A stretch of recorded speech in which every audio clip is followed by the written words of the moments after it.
Ang programang ito ay rated SPG. Striktong patnubay at gabay ng magulang ang kailangan. Maaaring may masiselang tema, lengguwahe, karahasan, sexual, horror o droga na hindi angkop sa mga bata. Nakuha nga dito ni Harry ang papel na inilagay dito ni Lynette sa kanya.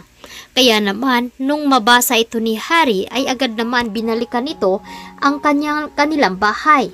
Agad na dumaan itong si Harry sa bintana at nakita nga niya itong si Dax at si Lynette na sinasaktan nga nito. Makakatawag nga ba ng tulong itong si Harry? Samantalang, nagdrama naman itong si Zoe at Moira at may pinaplano nga sila dito ni Baladja upang makakuha ng malaking pera dito kay Don Pepe. Palalabasin nila ito at ipaparansam upang makakuha ng malaking pera. Kaya naman, sinabi dito ni Moira na kapag nagtangka nga daw tumakas itong si Lolo Pepe ay wala na silang pagpipilian kundi ang tapusin na ang buhay niya. Kaya naman itong si Zoe ay pumapayag na rin sa gustong mangyari dito ni Moira. Agad naman sinabi dito na dapat ay magpapanggap sila at hindi siya magpapahalata. Kaya naman nung nasa Apex ay nagkaroon rin ng pagtatalo itong si RJ at Giselle.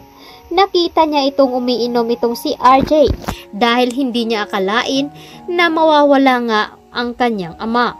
Agad naman nilapitan dito ni Giselle at umiiyak nga ito dahil hindi niya kakayanin kapag nawala ang kanilang ama.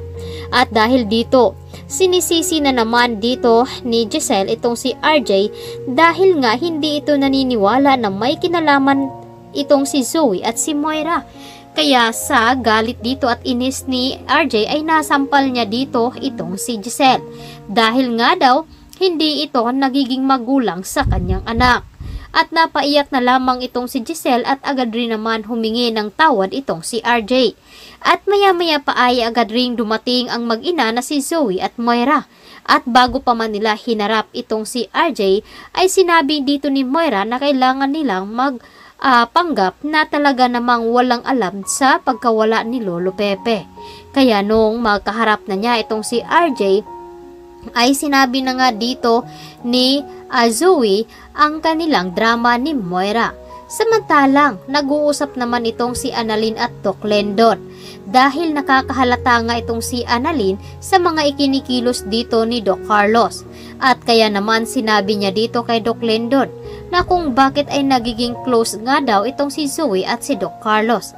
Kaya muling naalala dito ni Annalyn ang sinabi dito ni Ate Ning na nagkaroon nga ng pagtatalo itong si Zoe at Carlos at kaya naman nagawa niya itong saktan. At sinabi rin dito ni Annalyn, magkapareho nga daw ng ugali itong si Zoe at si Carlos. Kapag nagtatalo nga ang dalawa ay iisipin niya na mag-ama daw ito. Kaya hindi nakapagsalita itong si Doc Lendon dahil tama naman talaga ang hinala dito ni Annalyn. Hindi niya masabi-sabi dito dahil meron nga siyang utang na loob dito kay Doc Carlos dahil iniligtas niya ang buhay dito ni Doc Lendon. Ang hindi alam dito ni Doc Lendon na si Moira rin ang nag-utos dito upang ipapaligpit siya. Kaya naman, itong si Doc Lendon ay nagpikit mata na lamang at hindi niya sinabi ang buong katotohanan dito kay Annalyn. Kaya naman nagkaroon din ng pagtatalo sa pagitan dito ni Carlos at ni Annalyn dahil hindi pa rin tinatantanan dito ni Annalyn itong si Zoe. At duda pa rin ito na may kinalaman nga ito sa pagkawala ni Lolo Pepe. Samantalang, nagtataka naman itong si Regan dahil nga hindi siya mapakali sa mga ikinikilos dito ni Lynette. At iniisip nila na parang may kakaiba. Kaya naman nung makita nga dito ni Harry ang sulat na nakalagay sa kanyang jacket ay agad itong binalikan si Lynette. Ano nga ba ang mangyayari dito ni Harry na ngayon ay mag-isa lamang siyang pumunta roon? Kaya ito ang dapat nating